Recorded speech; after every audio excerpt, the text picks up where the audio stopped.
Let us turn our attention to ദാനിയേലിന്റെ പുസ്തകം 1-ാം അധ്യായം.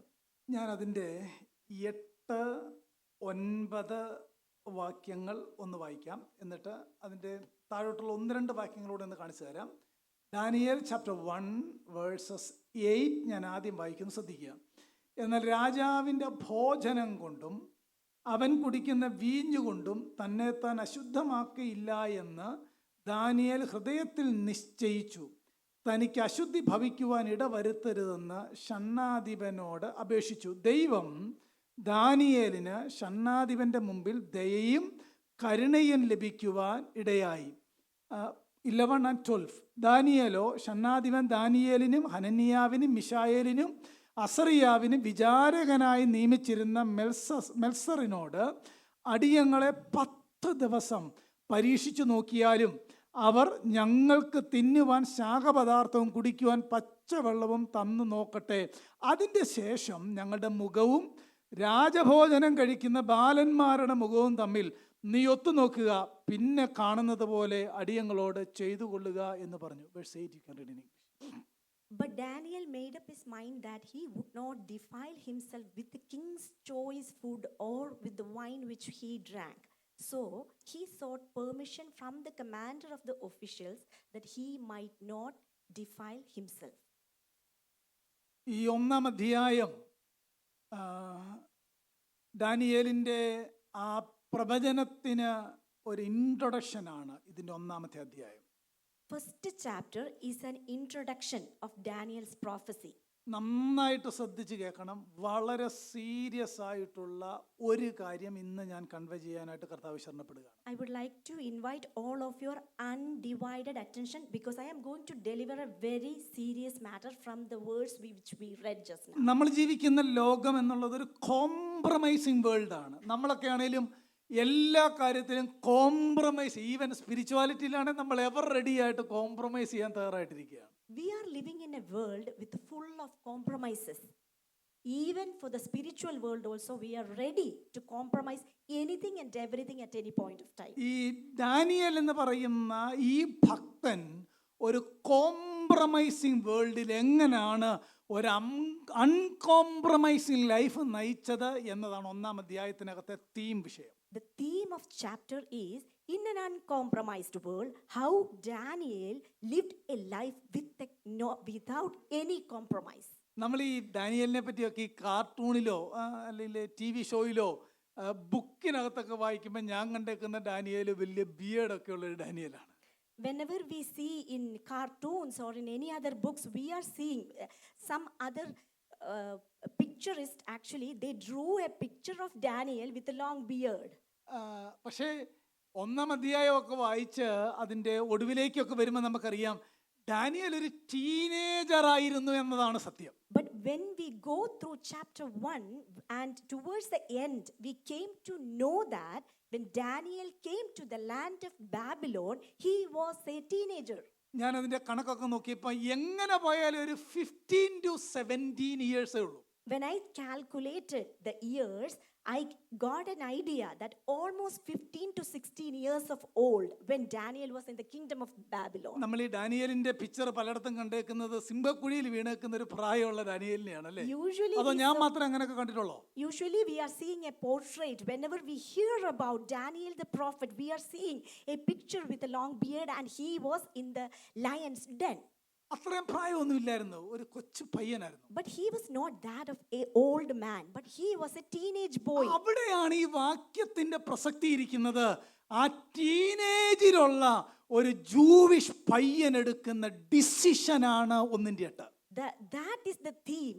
Chapter 1 verse 8 shows at the age of a teenager's life, he was taking a Jewish boy's uncompromising promise. He was taken in the land of a foreign land. ദൈവസഭയുടെ വളർച്ചയ്ക്ക് വേണ്ടി ദൈവം ഉപയോഗിച്ച ആളുകളെല്ലാം ലോകത്തിന്റെ മുന്നിൽ അൺകോംപ്രമൈസിംഗ് ആയിരുന്നു.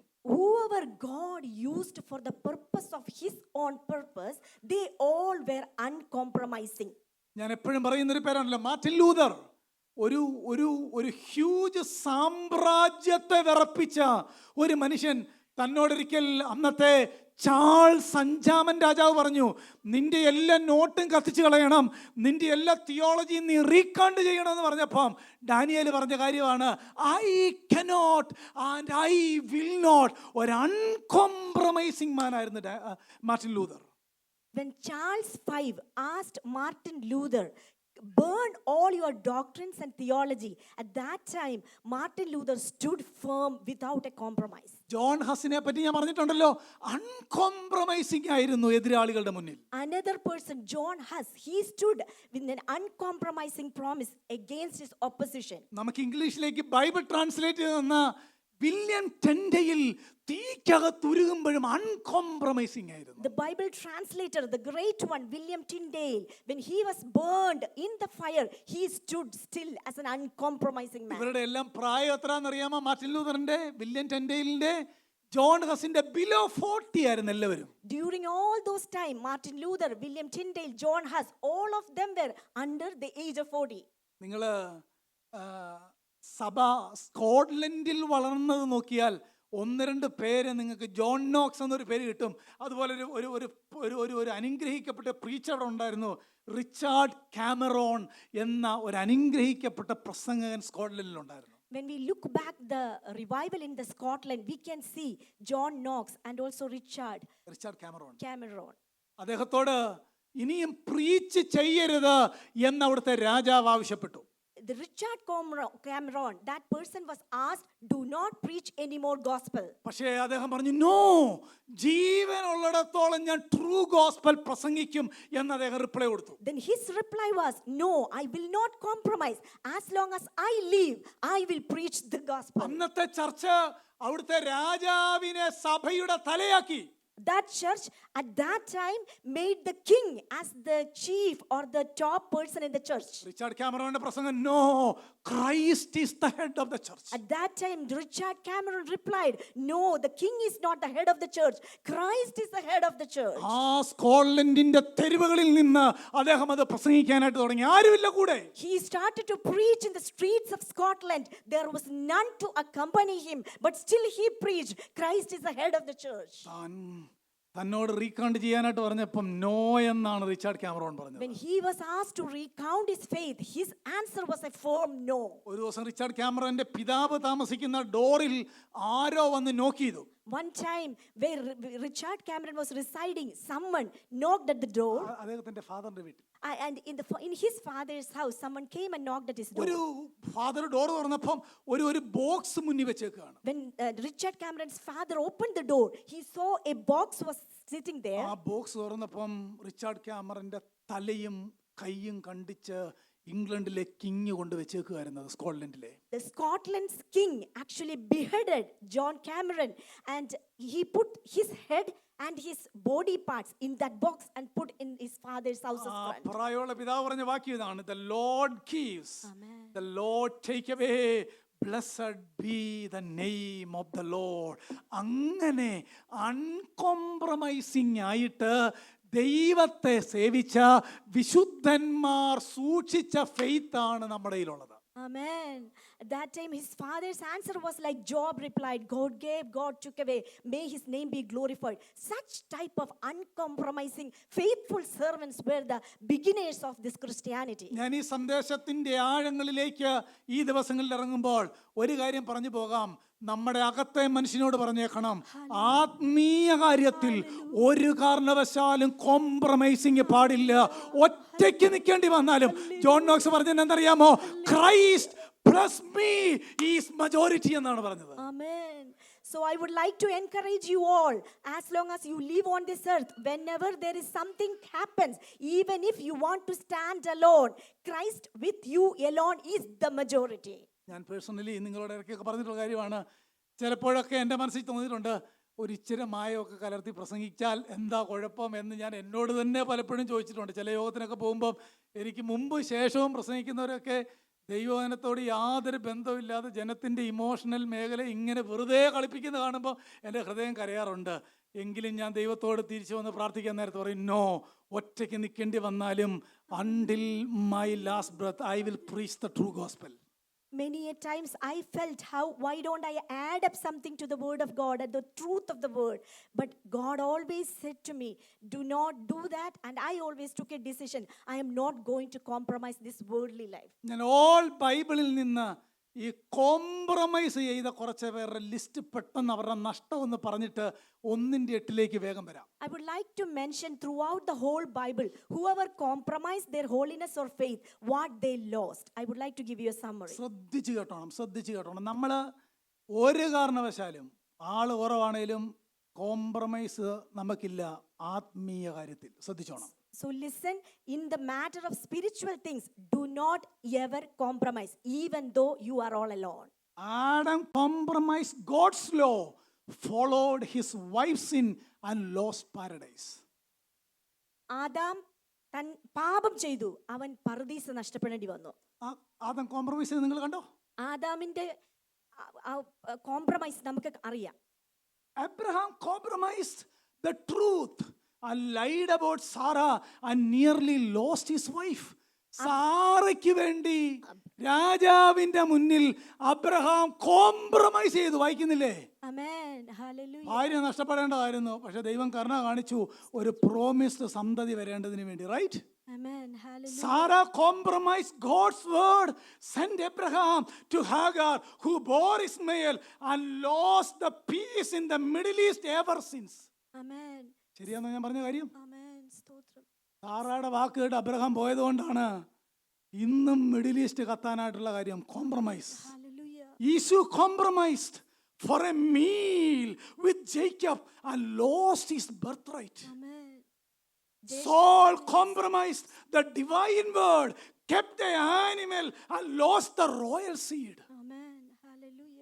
Aaron compromised his conviction about idolatry and he had the people lost the privilege of the promised land. ശരിയല്ലേ? ഹല്ലേലൂയ.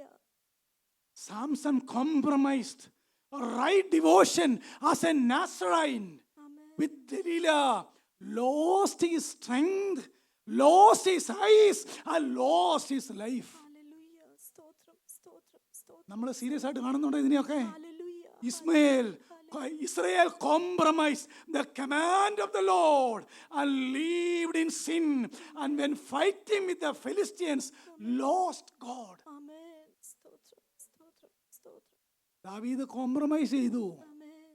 തൻ്റെ മകൻ മരിച്ചെന്ന് മാത്രമല്ല, ആ സന്തതി പരമ്പര മുഴുവൻ മരിക്കുകയായിരുന്നു. ഹല്ലേലൂയ. Solomon compromise ചെയ്തു, married foreign wife and lost the entire kingdom. Hallelujah. Praise the Lord. Praise the Lord. Are you with me? Hallelujah. Stotram, stotram.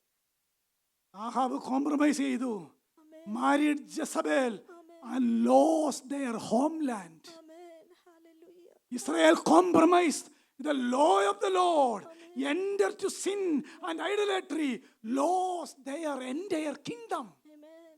Hallelujah. Stotram. Peter compromise ചെയ്തു, lost his peace and joy of the Lord. Amen. Stotram. Ananias and Sapphira compromised their word about giving light to the Holy Spirit. They lost their lives. Hallelujah.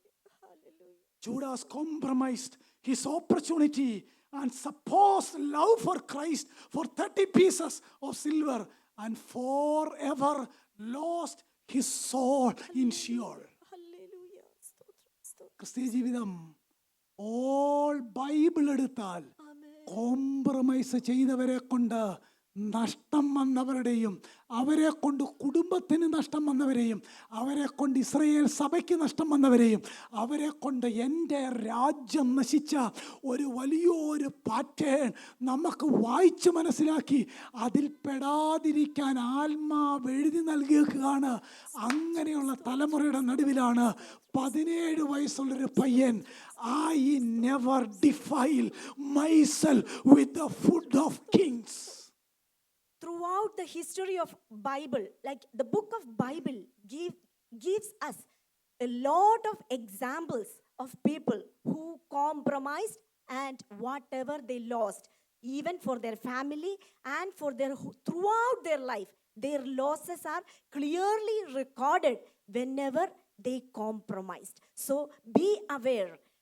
compromise will make you fall into danger. Follow me. എനിക്ക് പ്രസംഗത്തിലേക്ക് കയറാൻ പറ്റുന്നില്ല, ഇന്ന് സമയമില്ല, അടുത്ത ആഴ്ച കർത്താവ് ഞാൻ പറഞ്ഞോളാം. Hallelujah. നമ്മൾ എത്രമാത്രം ആത്മീയ കാര്യത്തിൽ കോംപ്രമൈസ് ചെയ്തിട്ടുണ്ട്? Let us think ourselves, how much do we compromise, especially in the matter of spirituality? നമ്മൾ എത്രമാത്രം ആത്മീയ കാര്യത്തിൻ്റെ സീരിയസ്നെസ്, അല്ലെങ്കിൽ നമ്മൾ എന്തുകൊണ്ട്, എനിക്ക് ആ ഒരു സെൻറ്റൻസ് പറയാനായിട്ട് പറ്റുന്നില്ല, എല്ലാവരും പിണങ്ങുമെന്നോർത്ത് നമ്മൾ ആത്മീയത കോംപ്രമൈസ് ചെയ്ത ഏരിയാസ് ഇല്ലേ? Many a situation when we all are thinking that everyone will be against me, so that you took a compromise. Have you ever thought about that? ആദമിന് പറുദീസ നഷ്ടപ്പെട്ടു, അബ്രഹാമിന് ഭാര്യ നഷ്ടപ്പെടാമായിരുന്നു, ഈ സാംസണ് തൻ്റെ ജീവിതം നഷ്ടപ്പെട്ടു. അങ്ങനെ നോക്കിയാൽ കോംപ്രമൈസിൻ്റെ ഒടുവിൽ എന്നുള്ളത് അപകടമാണ്. ജോൺ നോക്സ് പറഞ്ഞ കാര്യം ഒരിക്കൽ കൂടെ ആവർത്തിക്കുന്നു, me plus Christ is majority. Hallelujah. Always think that whenever you compromise with something, danger is waiting for you. And so always think this verse John Knox said, God and myself is the majority. Praise the Lord. Amen. Hallelujah. Compromise ചെയ്യാത്ത രണ്ടുപേരുടെ പേരെന്ന് പറയാം. മോശ ഫറവോന്റെ മുന്നിൽ ചെന്നപ്പോൾ എന്താ പറഞ്ഞത്? നോ കോംപ്രമൈസ്, എന്നോട് പറഞ്ഞു ജനത്തെ വിട്ടുതരിക. അതാണ് കോംപ്രമൈസ് ഇല്ലാത്ത ജീവിതം. One example we can see the life of Moses when he appeared before the king of Pharaoh. He said that I'm going to compromise. The Lord God told me, that's the reason I am here. നമ്മുടെ favourite ആള് Paul ഒരിടത്തും compromise ഇല്ലായിരുന്നു. Another important character in the book of Bible, Paul the apostle, great apostle, he didn't compromise at any point of lifetime. ഫെലിക്സിന്റെ മുന്നിൽ എന്നാ പറഞ്ഞത്? No compromise. Even before Felix the governor, he said no compromise. ഫെസ്തോസിന്റെ മുന്നിൽ എന്നാ പറഞ്ഞത്? No compromise. Festus, he stood up before him and he said no compromise. അഗ്രിപ്പാവിന്റെ മുന്നിൽ എന്നാ പറഞ്ഞത്? No compromise. ഈ ചെയിൻ ഒഴികെ നീയും എന്നെ പോലാകണം, അതാണ് എൻ്റെ ആഗ്രഹം. അതാ no compromise. Before King Agrippa, Paul clearly mentioned, you also should be like this chain. I'm not going to compromise with you. ഒരു ബെസ്റ്റ് എക്സാമ്പിൾ ആണ് നമ്മൾ ഇന്ന് വായിച്ച ഡാനിയേൽ. ഒരു കാരണവശാലും ഒരു കോംപ്രമൈസും ആത്മീയ കാര്യത്തിലില്ല. Another best example which we just read, the character Daniel, whatever was happening to him, he was not ready to compromise at any point of time. ഒരു ഇൻട്രൊഡക്ഷൻ പറയാം. I would like to give you an introduction. Daniel ബാബേലിലാണ്. Daniel was in Babylon. അത് പാഗൺ സിറ്റിയാണ്. That Babylon was a pagan city. അത് പാഗൺ Gentile സിറ്റിയാണ്. Yeah, it's a pagan Gentile city. ആ Gentile സിറ്റിയിൽ തനിക്ക് എങ്ങനെ വേണേലും ജീവിക്കാം. Daniel was all alone in that foreign pagan land. He could have lived it anyway. ഏറ്റവും നല്ല സെലക്ഷൻ ആണ് കിട്ടിയേക്കുന്നത്. He was selected for the best land of the country. പക്ഷെ താനൊരു കാര്യം തീരുമാനിച്ചു, no compromise. But he himself was deciding, I am not going to compromise. എന്താ കാരണം എന്നറിയാമോ? Do you know what was the reason? നമുക്ക് ഡാനിയേലിന് 17 വയസ്സുണ്ടെന്ന് അങ്ങ് ചിന്തിക്കാം. Let us imagine Daniel at that time was almost 17 years old. 17 വയസ്സിൽ ന്യായപ്രമാണം എന്താണെന്ന് ഡാനിയേലിന്റെ അകത്തുണ്ടായിരുന്ന കൊണ്ടാണ് ഒരു കോംപ്രമൈസിന് തയ്യാറാകുന്നത്. നമ്മുടെ കുഞ്ഞുങ്ങൾ എന്താ സോഷ്യൽ ഡ്രിങ്കിങ്ങിന് പോകുന്നതെന്നറിയാമോ? അവര് സഭയെ വരുന്നില്ല, അതുകൊണ്ടാണ്. Hallelujah. Do you know at the age of 17, Daniel was not himself defiling or taking a decision not to defile himself, because the law of the Lord was hiding in his own heart. 17 വയസ്സുള്ള നമുക്ക് എത്രമാത്രം വേദപുസ്തക പരിജ്ഞാനമുണ്ട്? Just imagine, if you are 17 years of old in spiritual world, how much maturity do you have? 17 വയസ്സുള്ളവൻ ആ high ranking ഓഫീസറോട് പറയുക, please ഞങ്ങളത് കഴിക്കുകയില്ല, ഞങ്ങളത് കുടിക്കുകയില്ല. കാര്യം എന്നാ? ആ 17 വയസ്സിൽ അകത്ത് കയറിയ തിരുവെഴുത്താണ് ആ അൺകോംപ്രമൈസ് ലൈഫിന് ഡാനിയേലിനെ, മിശായേലിനെ, അസറിയാവിനെ, ഹനന്യാവിനെ ബോൾഡാക്കിയത്. That even though he was a teenage boy, how was he able to stand up against the king's law? Because the law of the King of Kings is hiding in his heart. അവിടെ നമ്മൾ ദാനിയേലിന്റെ പുസ്തകം വായിക്കുമ്പം രണ്ടു പേര് അടുത്തടുത്ത് വായിക്കുന്നുണ്ട്. അതായത് Babel എന്നും കൽദയരെന്നും വായിക്കുന്നില്ലേ? ബാബേൽ എന്നും കൽദയരെന്നും വായിക്കുന്നുണ്ട്. We are reading two kingdoms' names side by side, Babel and also Chaldeans. Babel എന്ന് പറഞ്ഞാൽ that is the name of the nation. കൽദയർ എന്ന് പറഞ്ഞാൽ talking about their culture. Amen. Babel was the name of the nation and Chaldeans was the culture at that time around that Babylon. നമ്മൾ ഈ അധ്യായം വായിക്കുമ്പം കൽദയരുടെ വിദ്യയും അവരുടെ മാജിക്കൽ ആ സിസ്റ്റം ഒക്കെ പഠിപ്പിക്കാനായിട്ടാണ്, അടുത്ത ആഴ്ച എക്സ്പ്ലെയിൻ ചെയ്യാം, പഠിപ്പിക്കാനായിട്ടാണ് ട്രെയിനിങ്. 3-year പ്രോഗ്രാമാണ്. വായിച്ചാൽ മതി, 3-year പ്രോഗ്രാമാണ്. When you go through the first chapter, these teenagers were taken to learn about the literature and language of the Chaldeans. That is the reason they were taken to Babylon. എന്തിനാ ഇവരെ train ചെയ്യുന്നേ? Why are they getting a training regarding the literature and language of Chaldeans? നിങ്ങൾ ആലോചിച്ച് നോക്കിയേ, ഒരു രാജ്യത്തെ കൊള്ളയടിച്ച് അവിടുത്തെ ആരോഗ്യമുള്ള എല്ലാവരെയും വേറൊരു രാജ്യത്തേക്ക് കൊണ്ടുപോയേക്കാണ്. ഇവരെ അവിടെ നോക്കുക എന്ന് പറയുന്നത് എത്ര ബുദ്ധിമുട്ടുള്ള കാര്യമാണ് ആ രാജ്യത്തിന്. Actually, what is happening here is a king went to a foreign land and captured everything from that land, including a group of teenagers. And it is very difficult to capture a group of people from one land with one culture and to train them in another land with another culture. അതിന് ആ രാജ്യം കണ്ടുപിടിച്ച മാർഗമാണ് അവരിൽ നിന്ന് തന്നെ select ചെയ്യുക, അവരെ തന്നെ ട്രെയിൻ ചെയ്യുക, അവരെ കൊണ്ട് അവരെ നിയന്ത്രിക്കുക. Again, that kingdom was doing, they are finding a scheme. They are actually selecting a group of top talent, smart people, and they were training their culture and their language to that foreign people, foreign teenagers. ഈ ട്രെയിനിങ്ങിനകത്ത് 3 കാര്യം അവർക്ക് change ചെയ്യണം. എന്നാൽ മാത്രമേ കൽദയരുടെ വിദ്യയിലേക്ക് ഇവരെ കൊണ്ടുവരാൻ പറ്റത്തുള്ളൂ. ഞാൻ 3 കാര്യം പറയാം, എന്നിട്ട് 8 അൺകോംപ്രമൈസിങ് ക്യാരക്ടർ ഡാനിയേലിനെ ഞാൻ അദ്ദേഹത്തിന് നിന്ന് പറയാം. During this training, they would like to change 3 important matters of these teenage boys. Then only they can use them for their own land. I would like to mention that important points. ആ 3 കാര്യം change ചെയ്യണം. ഒന്ന്, കൽദയർ തീരുമാനിച്ചു, അല്ലെങ്കിൽ Babylon തീരുമാനിച്ചു, അവരുടെ പേര് മാറ്റണം. First thing, the Babylonian king decided, or the group of people decided, we want to change the Hebrew names of these teenagers. ഒരു ചോദ്യം ചോദിക്കട്ടെ, നമുക്ക് എല്ലാവർക്കും ചന്ദ്രക്ക്, മേശക്ക്, അബേദ്നെഗോ പേരറിയാം. അവരുടെ ഹീബ്രു നെയിം എത്ര പേർക്ക് അറിയാം? We all are familiar with the Babylonian name Shadrach, Meshach and Abednego. How many of us are aware of their original Hebrew names? Hello, ആദ്യം അവരുടെ പേര് മാറ്റണം, എന്നാലേ നടക്കുള്ളൂ. First, their plan, their scheme is they want to change their title, their name. ഈ ചന്ദ്രക്ക്, മേശക്ക്, Abednego ഈ 3 പേരും Babylonian കൽദയ ഡീയറ്റീസിന്റെ പേരാണ്. Shadrach, Meshach and Abednego. These 3 names are Babylonian idols, gods or goddesses' name. എന്നാൽ ഹനന്യ, മിശായേൽ, അസറിയാവ് എന്നുള്ളത് Jewish നെയിമാണ്. But Daniel, Hananiah, Mishael and Azariah are Jewish, Hebrew gods' names. നമുക്ക് എല്ലാവർക്കും അറിയാമല്ലോ, ഏൽ എന്ന് പറഞ്ഞ ഗോഡ്, അല്ലെങ്കിൽ പ്രത്യേകിച്ച് ജൂവിഷ് ഗോഡിനെയാണ് ഏൽ. ഒത്തിരി പഠിക്കാനായിട്ട് അതിനകത്തോട്ട് അങ്ങോട്ടേക്ക് പോകുന്നില്ല. ഏൽ എന്ന എൻഡിങ്ങിൽ വരുമ്പം ഗോഡ്, ജൂവിഷ് ഗോഡ്, യാഹുവേ എന്ന അർത്ഥത്തിലാണ് പൊതുവേ നമ്മൾ ഇന്റർപ്രറ്റ് ചെയ്യുന്നത്. We all are aware that whenever there is an ending, El, Elohim, that is how Daniel, Mishael, that is representing our God. ഞാൻ അടുത്ത സെന്റൻസിൽ പറയാൻ വെച്ചത് ശിവാനി പറഞ്ഞു. ക്ലിയർ ആയല്ലോ? ദാനിയേൽ, മിശായേൽ, അതിനെല്ലാം മാറ്റിയിട്ട് എന്നാ ചെയ്തു? മറ്റവരുടെ പേര് ചേർത്തു.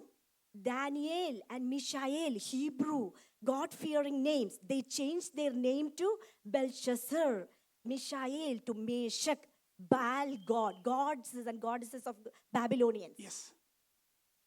പേര് മാറ്റിയപ്പോൾ അവർക്ക് ഒരു പ്രശ്നമില്ല. Whenever they changed their name, they didn't bother that much about it. കാരണം ആരോ പറഞ്ഞ പോലെ പേരെൻ്റെതാണെങ്കിലും വിളിക്കുന്ന നിങ്ങളല്ലേ.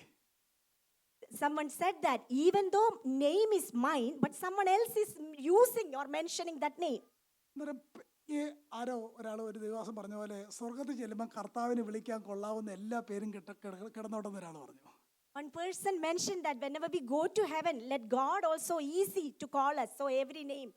പേര് ചേഞ്ച് ചെയ്താൽ ഒരു പ്രശ്നമില്ല കേട്ടോ. സായിപ്പിന്റെ പേര് മലയാളി കിട്ടാൻ no problem. So whenever there is a name change, there is no problem. രണ്ടാമത്തേത്, they want to change their conviction, their beliefs and their education. The second objective of their was they wanted to change their conviction, they wanted to change their education, and they wanted to change Their beliefs, their values. Beliefs, values, and conviction, education. നാലാം വാക്യം ഒന്ന് വായിച്ചു നോക്കിയേ. സുന്ദരന്മാരും സകല ജ്ഞാനത്തിലും നിപുണന്മാരും അറിവിൽ സമർത്ഥരും വിദ്യാപരിജ്ഞാനികളും രാജസന്നിധി പരിചരിക്കുവാൻ യോഗ്യന്മാരുമായ ചില ബാലന്മാരെ വരുത്തുവാനും അവരെ കൽദയരുടെ വിദ്യയും ഭാഷയും അഭ്യസിപ്പിക്കുവാനും കൽപ്പിച്ചു. They want to change their education system. They wanted to change their conviction or education system, their beliefs, their values. അതും അവർക്ക് വലിയ പ്രശ്നമില്ലായിരുന്നു. കാര്യം എന്നാണെന്നറിയാമോ? ഏത് എഡ്യൂക്കേഷൻ സിസ്റ്റം മാറിയാലും കുഴപ്പമില്ല.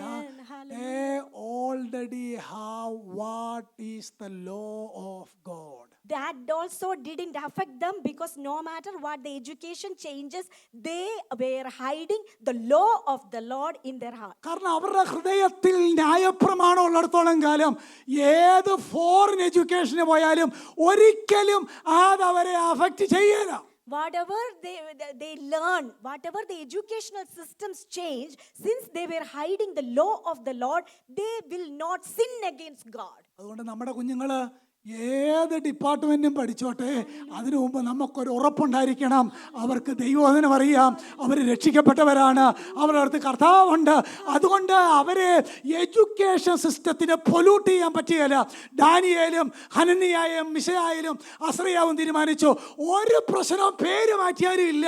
വാല്യൂ സിസ്റ്റം മാറ്റിയാലും എഡ്യൂക്കേഷൻ മാറ്റിയാലും കൺവിക്ഷൻ മാറ്റിയാലും nothing is going to happen. Amen. That's why they decided, though their names are changed or their education system are going to change, it is not going to affect their value. Praise the Lord. Hallelujah. അത്ര ഉറപ്പ് നമുക്കുണ്ടോ? Do we have that much assurance? No. No. കാരണം നമ്മുടെ കുഴപ്പം, The problem is ourselves. നമുക്ക് കർത്താവിനെ അറിയില്ല. Because we do not know who നമുക്ക് the God is. ദൈവ പരിജ്ഞാനം തിരുവെഴുത്തിനകത്തൂടെ ഇല്ല. അതാ പ്രശ്നം. We are lacking the knowledge of God through the sound doctrine.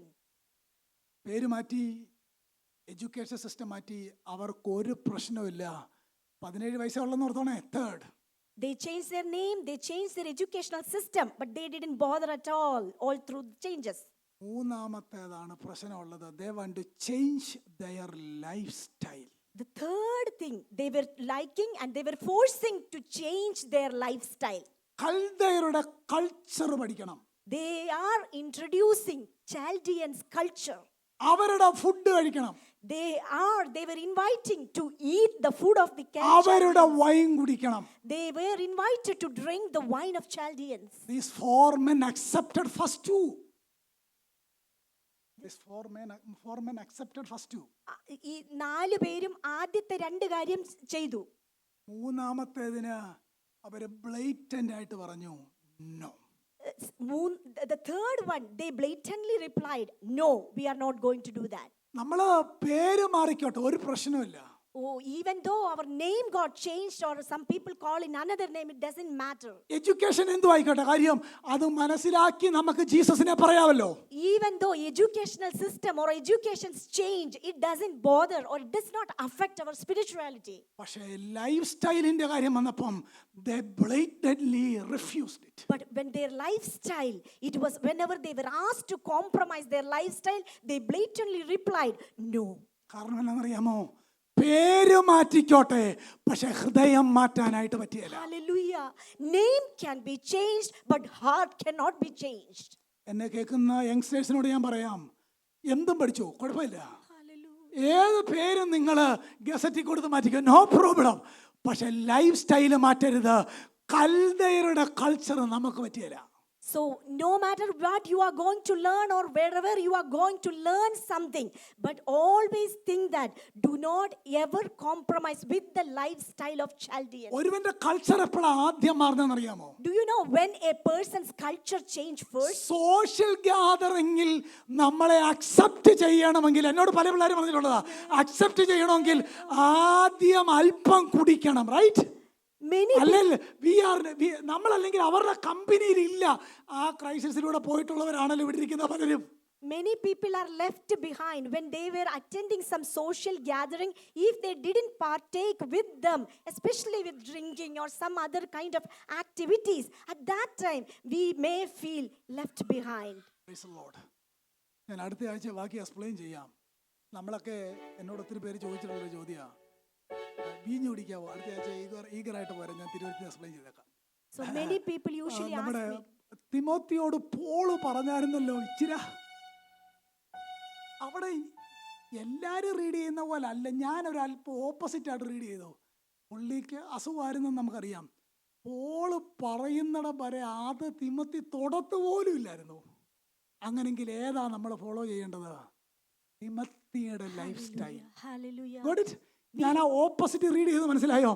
Paul അങ്ങനെ മെഡിസിൻ പ്രിസ്ക്രൈബ് ചെയ്യുന്നതിന് മുമ്പ് തിമോത്തിയുടെ ജീവിതത്തിൽ അതിൻ്റെ ടേസ്റ്റ് നോക്കണമെന്ന് പോലും. Hallelujah. Got the point? I would like to give you an example. Many people usually ask me, since Paul advised Timothy to drink some wine for his abdominal disease, I would like to give you a very specific example, because before that time period, Timothy was never ever tasted a drop of wine in his life. So I am going to give you a clear answer next week, if God willing, whether a child of God is allowed to drink wine. നമ്മുടെ identity മാറ്റിക്കോട്ടെ, ഒന്നും സംഭവിക്കുകയില്ല.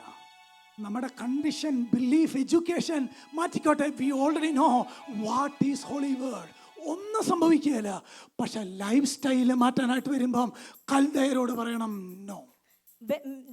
Whether the foreign culture or culture of any places, let them change our name, let them change our conviction or our beliefs, like value system, but never ever compromise for the identity and especially the lifestyle. Whenever it is going to be questioned, stand for the truth and never compromise. Clear ആയോ ഞാൻ പറഞ്ഞ introductory part?